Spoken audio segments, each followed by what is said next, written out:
¿Cómo están todos esta mañana? Me alegra muchísimo, muchísimo verles nuevamente. El domingo pasado no estuvimos muchos de nosotros, pero nos contaron que habían tenido un excelente servicio. Gracias por lo que estuvieron haciendo acá, ¿sí?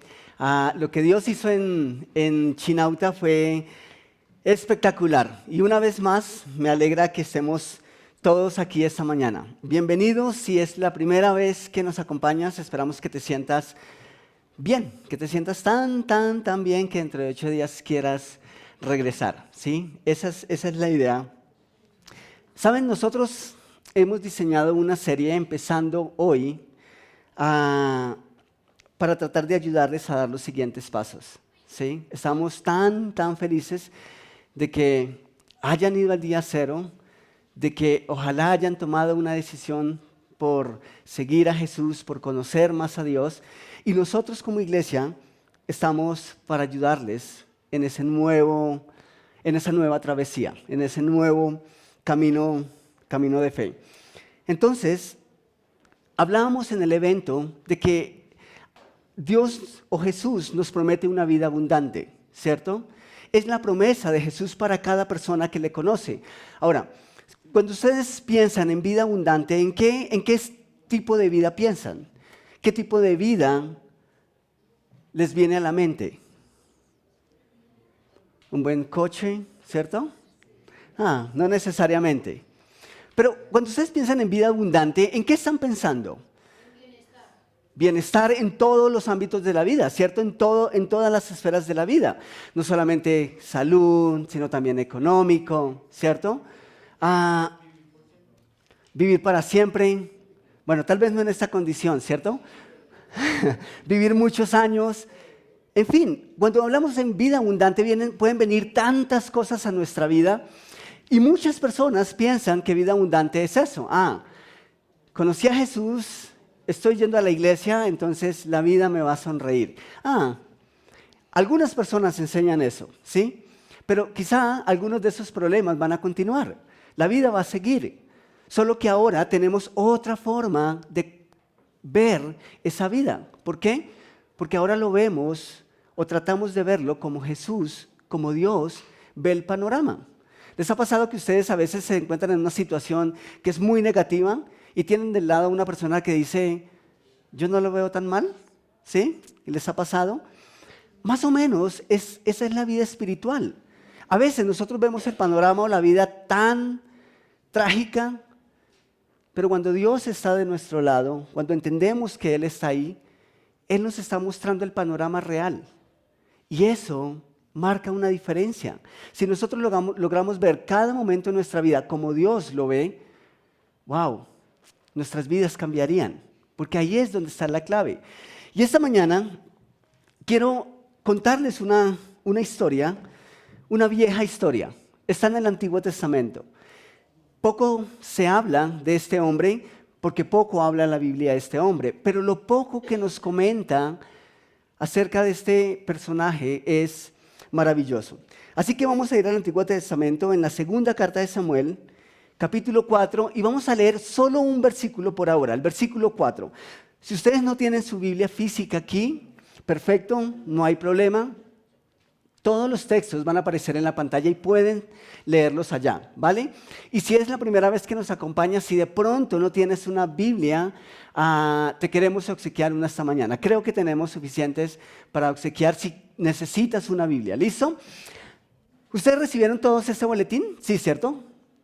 Toda la hojita del ingreso. Quiero invitarles a que hagamos algo esta mañana.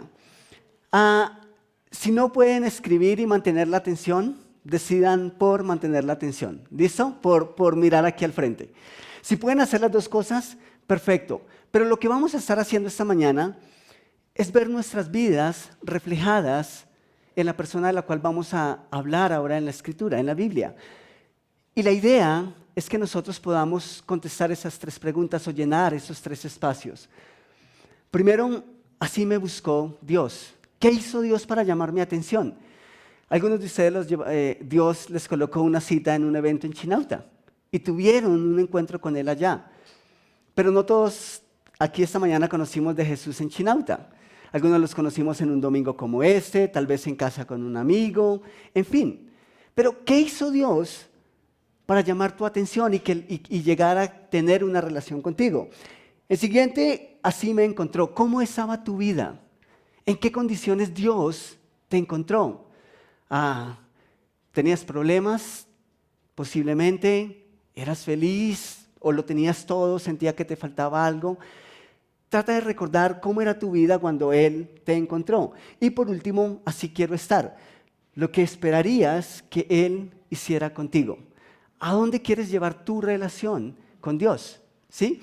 Y vamos a tratar de movernos en esos 3 puntos esta mañana mientras desarrollamos el texto. ¿Listo? Entonces, ahora sí, con eso en mente, vamos a ir a 2 Samuel, capítulo 4, versículo 4. Y quiero que me sigan ahí en la pantalla, porfa. Dice, Jonatán, no Jonathan, el que ustedes ven por ahí monito, sino Jonatán, hijo de Saúl, tuvo un hijo llamado Mefiboset. Esa es la persona que vamos a estar mencionando esta mañana. Quien quedó lisiado de niño. Cuando Mefiboset tenía 5 años, llegó la noticia desde Jezreel que Saúl y Jonatán habían muerto en batalla. Al enterarse la niñera, tomó al niño y huyó, pero en el apuro se le cayó y quedó lisiado. Es una historia trágica, ¿cierto? De entradita uno dice, espera, ¿ese es un mensaje de esperanza? Ese es un mensaje de motivación. Albeiro, bájate de ahí, ¿sí? En YouTube podemos encontrar muchos videos de motivación, ¿cierto? No parece una buena historia como para hablar acerca de la esperanza, ¿cierto? Y como les conté al principio, la Biblia habla muy poquito acerca de este hombre, pero lo que habla es espectacular. Así que empecemos por hacer algunas preguntas. ¿Quién era Mefiboset? Según el texto que acabamos de leer, la Escritura nos dice que era hijo de Jonatán, ¿cierto? Y es interesante que cuando se refiere a Mefiboset, automáticamente nos refiere a su paternidad. Eso es importante, eso es un detalle importante. Nos dice que era hijo de Jonatán. ¿Y Jonatán de quién era hijo? De Saúl. De Saúl, ¿cierto? Entonces, ¿quién era Saúl? Saúl fue el abuelo de Mefiboset, ¿cierto? Pero para los que conocen la historia bíblica, Saúl fue el primer rey de la nación de Israel, el pueblo escogido de Dios. ¿Notan lo que está pasando? Aquí ya uno dice, ahora entiendo quién era Mefiboset. O sea, Mefiboset no es cualquier personaje. Es un personaje muy, muy importante. ¿Por qué? Es nieto de un rey. O sea, uno empieza a pensar que era un afortunado, ¿cierto? ¿A cuántos de nosotros o cuántos de ustedes no les gustaría ser hijo de un rey? Ya somos hijos del rey, ¿cierto? ¿Les gustaría ser hijo del presidente? No. Bueno, de este no, de otro presidente. La vida pública a veces no es tan chévere, ¿cierto? Ser personajes públicos no es tan bueno. Pero ¿cuántos de nosotros, para ponerlo más fácil y en contexto, cuántos de nosotros no nos hemos levantado un día diciendo, o pensando, o meditando, wow, si yo fuera hijo del vecino, el que tiene finca, los mejores coches del barrio? ¿Eso no es llamativo? Un poquito, ¿cierto? Algunos de nosotros desearíamos haber recibido una herencia de nuestros padres, ¿cierto? O sea, de una u otra forma, cuando pensamos en Mefiboset decimos, bueno, pues nació con la estrella, ¿cierto? La vida o la sociedad dice que unos nacen con la estrella y otros nacen estrellados. Mefiboset parecía haber nacido con la estrella. O sea, tenía una prominencia y eso lo hacía muy, muy especial. O sea, era descendiente directo de la realeza. Entonces, ¿quién era Jonatán o Jonatán? Pues Jonatán, como ya lo mencionamos, era el padre de Mefiboset. Es decir, cuando Saúl muriera, ¿quién lo iba a suceder? Jonatán. Y cuando Jonatán muriera, ¿quién era el heredero al trono? Wow, eso es importante. Eso es interesante. ¿Cómo veía Mefiboset en su nacimiento, su vida futura? Todo estaba solucionado, ¿cierto? Todo estaba arreglado. ¿Quién esperaría preocuparse demasiado, por lo menos por algunas cosas que nosotros sí nos preocupamos, si fuésemos hijos de un rey? Entonces, para Mefiboset aquí todo iba bien. Pero noten ustedes lo que ocurrió cuando su padre y su abuelo murieron. El versículo 4, la última parte, dice que al enterarse la niñera de la muerte de su padre y abuelo, huyó. Y en la carrera, por huir con el niño, se le cayó. Y quedó inválido, quedó lisiado. Algunas versiones de la Escritura dicen que quedó cojo de nacimiento, quedó cojo de la caída. ¿Cuántos años tenía? 5 años. ¿Notan lo que pasó y los giros que da la vida? Es impresionante. En un momento, solo un momento, pasó de ser el heredero al trono a ser huérfano, desterrado, lisiado de por vida. ¿Cambia el panorama? Completamente. A Mefiboset le cambió del cielo a la tierra. Mutilado, impedido, paralítico, imposibilitado. Todos esos, entre otros, son sinónimos de una persona que es lisiada. ¿Cómo creen que se sentía Mefiboset ahora? ¿Cierto?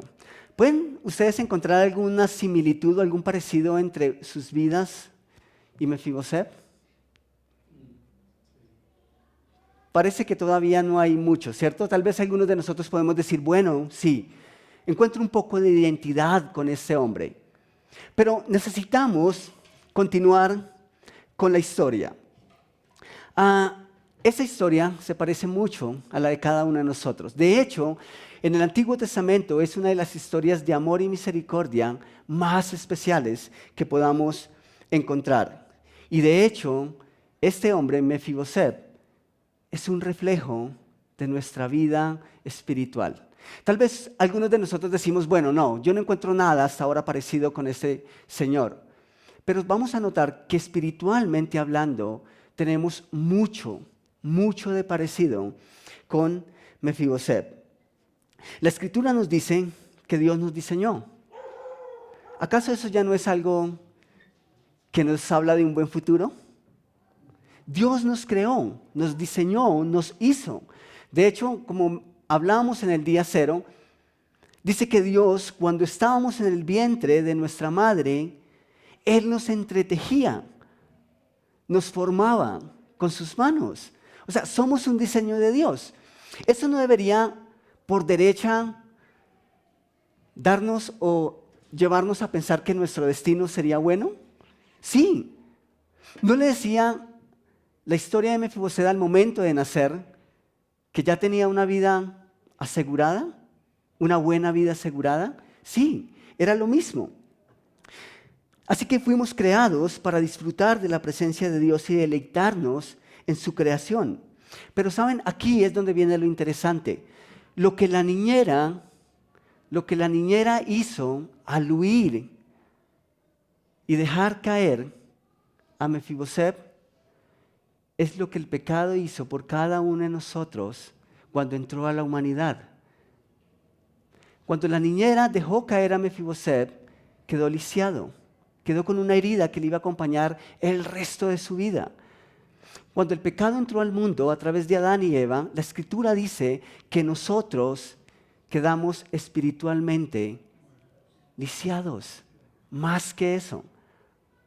¿Y recuerdan los sinónimos que leí de lisiado anteriormente? Limitado, imposibilitado. Es exactamente como venimos a este mundo hablando de la vida espiritual. Es imposible que podamos comunicarnos con Dios. Estamos imposibilitados de tener una relación con Dios. ¿Por qué? Porque es la herida que el pecado nos ha dejado. Es exactamente lo mismo. Y ahí nuestras vidas con Mefiboset empiezan a parecerse un poquitico más. El pecado nos limitó, nos imposibilita de ver a Dios, de tener una relación con Dios, nos robó el gozo y nos robó el privilegio no de estar solo en la casa real o en el palacio del rey, sino que nos quitó el privilegio de estar en presencia del rey. O sea, ¿sí nos parecemos o no a Mefiboset? Empezamos a parecernos un poquito más, ¿cierto? Somos lisiados espirituales. No podemos vivir una vida espiritual como Dios la planeó desde el principio, porque llevamos las heridas de la caída del hombre en pecado, de la desobediencia y de la rebeldía del hombre ante su Creador. Eso es lo que conocemos como pecado. Romanos 3:23 dice, pues todos han pecado. ¿Y qué pasa con ese pecado? Están privados. ¿Acaso eso no es imposibilitarnos? Sí, estamos limitados por el pecado. De ver, de contemplar, de disfrutar de la gloria de Dios, es decir, de disfrutar de la vida como Él la planeó. Entonces, privados de la gloria de Dios, no somos dignos de verle, privados de la vida abundante que Cristo nos promete. Es decir, es imposible alcanzar la vida que Él desea para nosotros estando en una condición de pecado. ¿Qué hacemos? ¿Qué hacemos con nuestras heridas? ¿Qué hizo Mefiboset con su herida? ¿Qué hacemos nosotros con las heridas de nuestra caída espiritual? En la historia de Mefiboset pasan aproximadamente 20 años. La niñera huye con un niño que tiene ¿cuántos años? 5 años. Huye por temor. Y vamos a mirar otra razón más adelante de por qué huyó. Pero sale a huir, el niño se cae, es lisiado y no se habla más de Mefiboset. Hasta la vuelta de 20 años. Es decir, la Biblia vuelve a hablar de este hombre cuando tenía alrededor de 25 años. Y noten lo que ocurre ahí mismo en la segunda carta de Samuel, pero capítulo 9. Y vamos a leer desde el versículo 1 en adelante. Y por favor no perdamos los detalles en la lectura. Dice, cierto día David preguntó, ¿hay alguien de la familia de Saúl que aún siga con vida? ¿Alguien a quien pueda mostrarle bondad por amor a Jonatán? ¿Había alguien? ¿Quién? Mefiboset. Dice, entonces mandó a llamar a Siba. ¿Y quién era Siba? Un hombre que había sido uno de los siervos de Saúl. ¿Eres tú Siba?, le preguntó el rey. Sí, señor, yo soy, contestó Siba, porque él Siba. Enseguida el rey le preguntó, ¿hay alguien de la familia de Saúl que todavía viva? De ser así, quisiera mostrarle la bondad de Dios. Siba le contestó, sí, uno de los hijos de Jonatán sigue con vida. Esto es bonito, ¿cierto? ¿Y qué añade? Está lisiado de ambos pies. ¿No les parece eso interesante a ustedes? A mí me parece muy interesante. ¿No les parece a ustedes que Siba pudo ahorrarse esa pequeña información? ¿Era lo que David estaba preguntando? No. David en ningún momento preguntó acerca de su estado físico. ¿Por qué entonces añadiría ese detalle? Para que lo mandara al carajo, ¿cierto?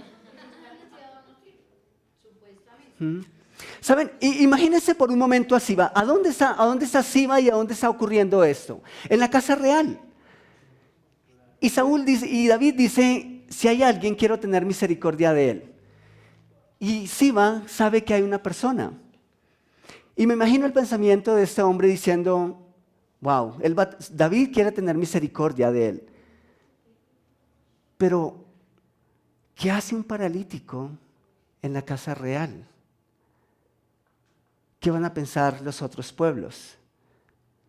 Tal vez eso es lo que está en la mente de Siba. Y por eso, sin que le estén preguntando, dice, pero es lisiado de ambos pies. ¿Saben? Nosotros decimos cosas como que los calvitos y los gorditos siempre son referentes. ¿Ustedes han escuchado eso antes? Cuando necesitamos ubicar a alguien, ven ese calvito que está allá, al lado de él. ¿Mm? Pero ¿saben una cosa?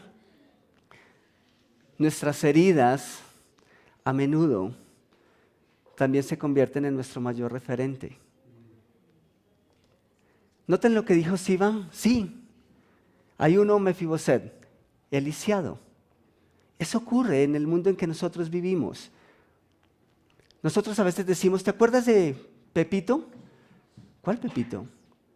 ¿Te acuerdas el que perdió su familia, su esposa, sus hijos? ¿Acaso no son nuestros fracasos a veces nuestro mayor referente? Sí. A veces preguntamos, ¿te acuerdas de Paquito? Sí, Paquito. El que comienza tantas cosas y nunca las terminas, pobre hombre, de fracaso en fracaso. El mundo hace esas cosas. Siba las hace. ¿Por qué? Porque para la humanidad a veces es más fácil enfocar en nuestros fracasos, en nuestros errores, en nuestras limitaciones, en nuestros defectos. Cuando era apenas un adolescente, todos conocían dónde vivía Albeiro porque era la única choza de madera en el barrio. Esa era mi referencia. Y a veces, escuché por lo menos en una ocasión diciendo, sí, los de la casa de allá, los pobres. Esas cosas se convierten en nuestros referentes. Y tal vez cada uno de nosotros es conocido y tal vez ni siquiera lo sabemos. Pero seguramente para alguien somos, o la mejor referencia que tienen acerca de nosotros, son nuestras caídas, son nuestros errores, son nuestras fallas. El mundo lo hace y a veces nosotros lo hacemos. A veces parece tan difícil mencionar un nombre sin acompañarlo del fracaso, sin acompañarlo del defecto, sin acompañarlo de la herida. El mundo y la sociedad hacen esas cosas. Pero ¿qué hace David? Automáticamente le dice, ¿dónde está? ¿Dónde se encuentra? ¿Podríamos acusar a David de haber cambiado de opinión? ¿Apenas escuchó esa información? Cualquier otro hombre habría dicho, wow, no me esperaba eso. Yo esperaba que hubiese alguien, pero no en esas condiciones. Creo que voy a tener que cambiar de decisión. David fácilmente pudo haber preguntado, ¿hay alguien más de quien yo pueda tener misericordia? ¿Alguien que no necesite tanto? Pudo David haber hecho eso, pero David no lo hace. De hecho, la pregunta inmediata es, ¿dónde está? En el versículo 4. Es lo que pregunta David. Y continúen conmigo en la lectura. Dice Siba en Lodebar, le contestó Siba, en la casa de Maquir, hijo de Amiel. Entonces David mandó a buscarlo y lo sacó de la casa de Maquir. Su nombre era Mefiboset, era hijo de Jonatán y nieto de Saúl. Ahí tenemos la historia más completa. Cuando se presentó ante David, se postró hasta el suelo con profundo respeto. David dijo, saludos Mefiboset. Y Mefiboset le respondió, yo soy tu siervo.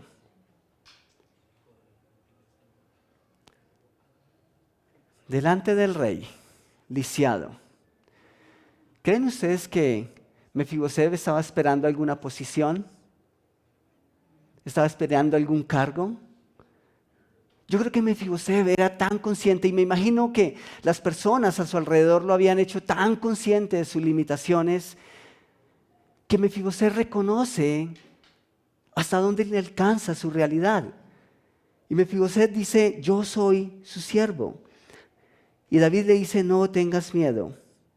Mi intención es mostrarte mi bondad por lo que le prometí a tu padre, Jonatán.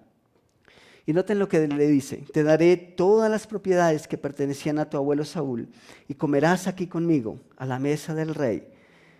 ¿Y qué hace Mefiboset? Se inclinó respetuosamente y exclamó, ¿quién es su siervo para que le muestres tal bondad a un perro muerto como yo? ¿Saben cómo se llama eso? Jesús nos miró a todos nosotros, a cada uno de nosotros. ¿Y saben Jesús qué dice? Bienaventurados los pobres en espíritu. Bienaventurados los que creen que no pueden ganarlo por sus propias cuentas. Bienaventurados los que reconocen que no hay esfuerzo humano, que no hay dinero, que no hay talento, que no hay capacidad, que no hay absolutamente un logro humano suficiente para ganar la salvación, para ganar el favor de Dios. Y Mefiboset está en la misma condición en la que nacimos cada uno de nosotros. Mefiboset está mirando al rey David.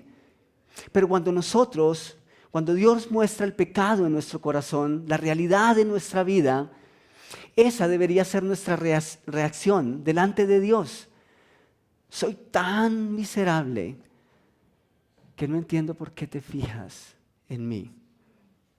Es lo mismo, pero al menos que nosotros reconozcamos que estamos imposibilitados, vamos a verlo de esa manera. ¿Saben? ¿Recuerdan lo que la palabra mágica, la palabra que rompe todos los esquemas que tanto hicimos énfasis en ella en día cero? Gracia. Eso es gracia.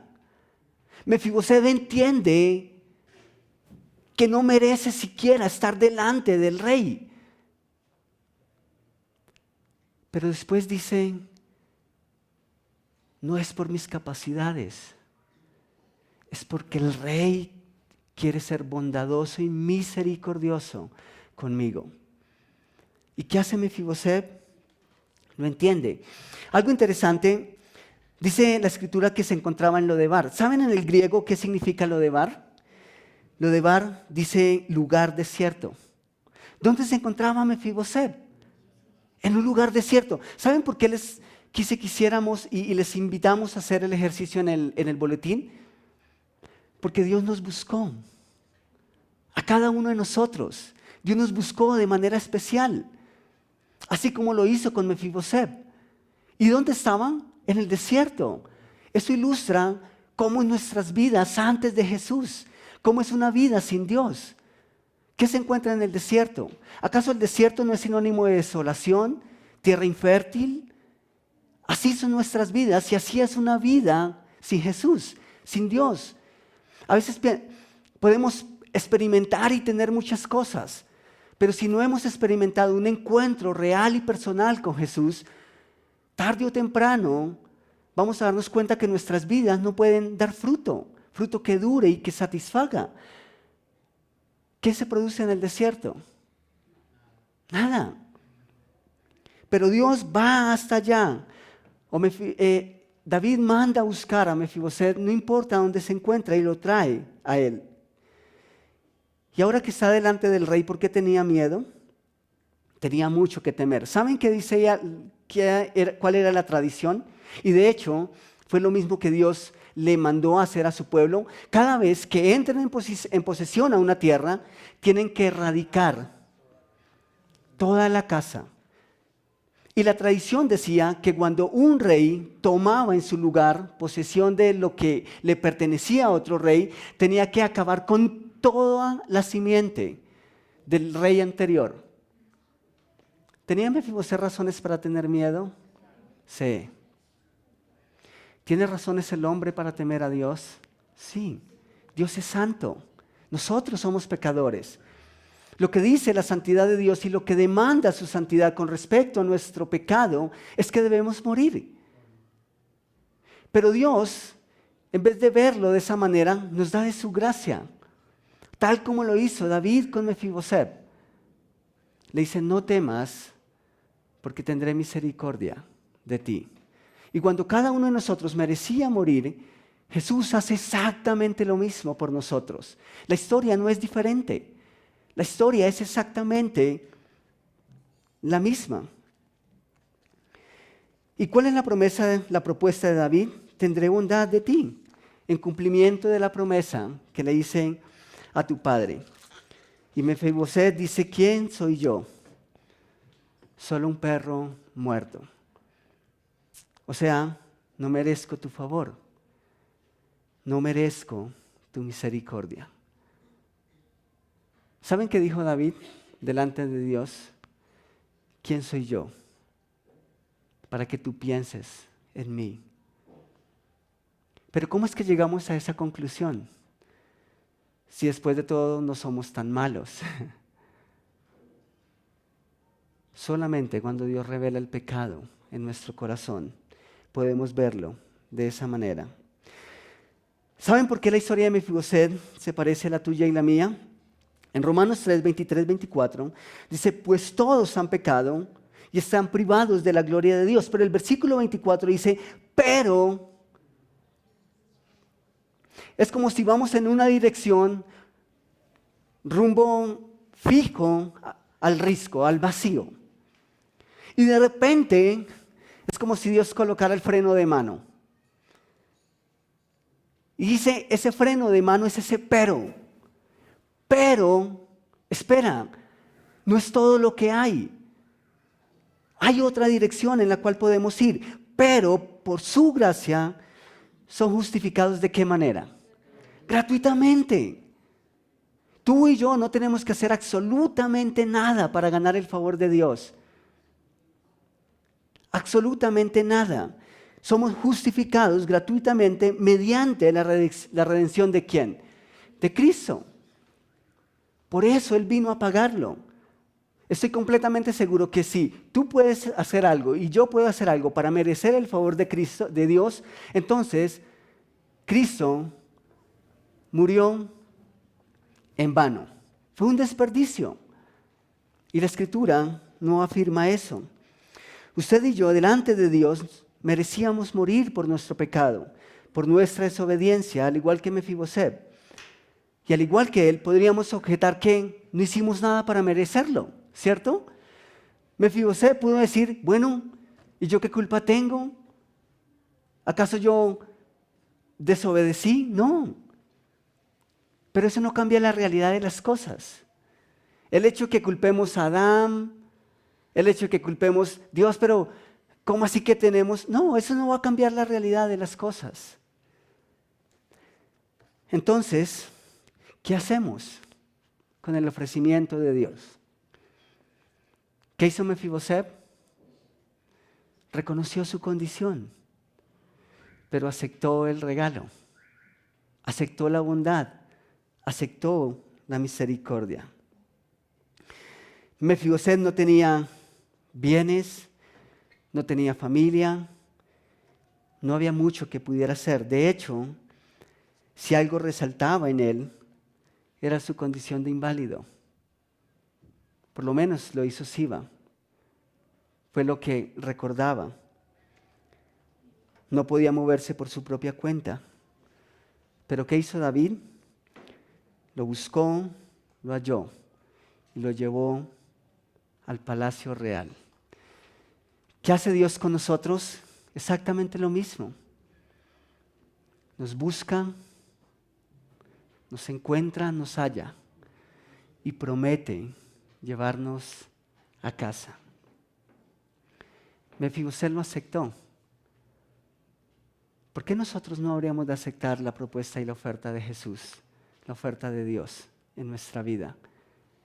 Es lo mismo que Él propone para cada uno de nosotros.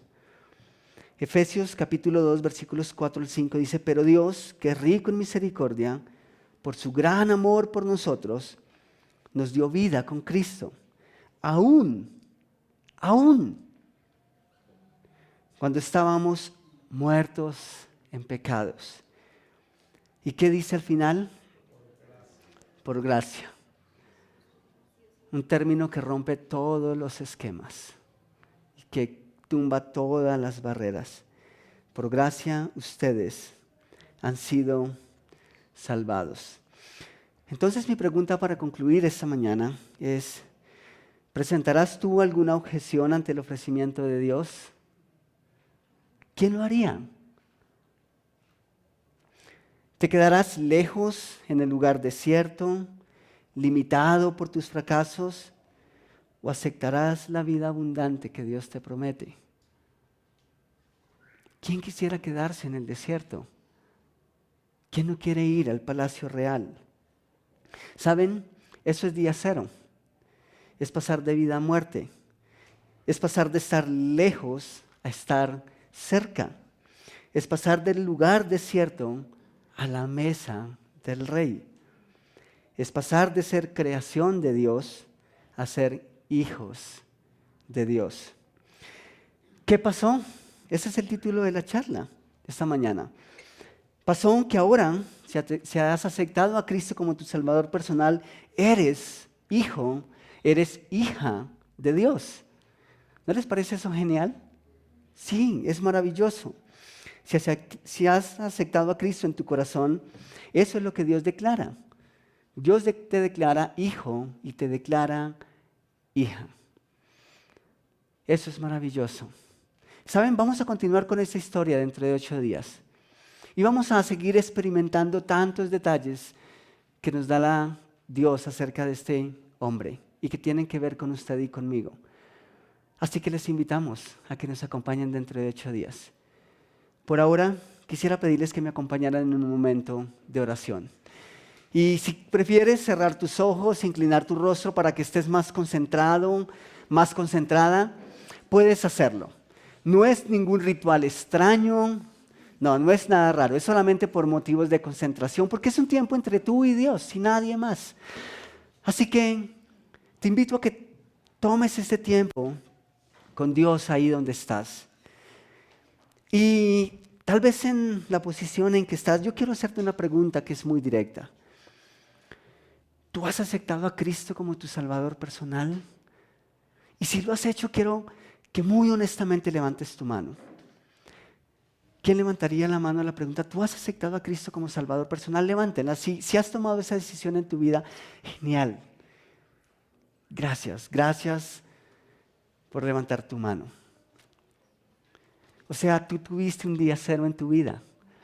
Hubo un momento en tu vida en el cual Dios perdonó tus pecados e hizo un borrón y cuenta nueva en tu vida. Todos tus pecados fueron perdonados y a partir de ese momento Dios empezó a escribir una nueva historia en tu vida. Si tú no has aceptado a Cristo como Salvador personal, las Escrituras dicen, Dios dice que todavía estás esclavo y preso de esa lista de pecados. Cargas con tus fracasos, tal vez con tus limitaciones.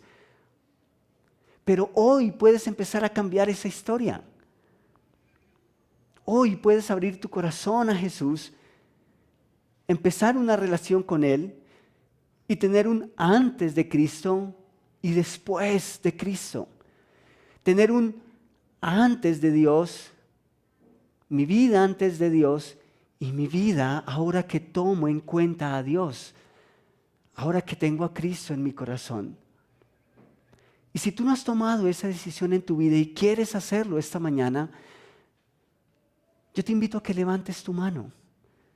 Y con tu mano levantada, alguien se te va a acercar y a través de las Escrituras, muy rápidamente te va a mostrar cómo puedes abrir tu corazón a Jesús, aceptar su regalo y tener una seguridad para tu vida eterna.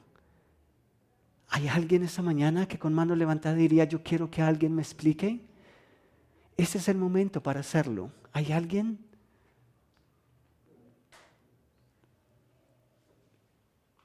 Gracias. Muchas gracias.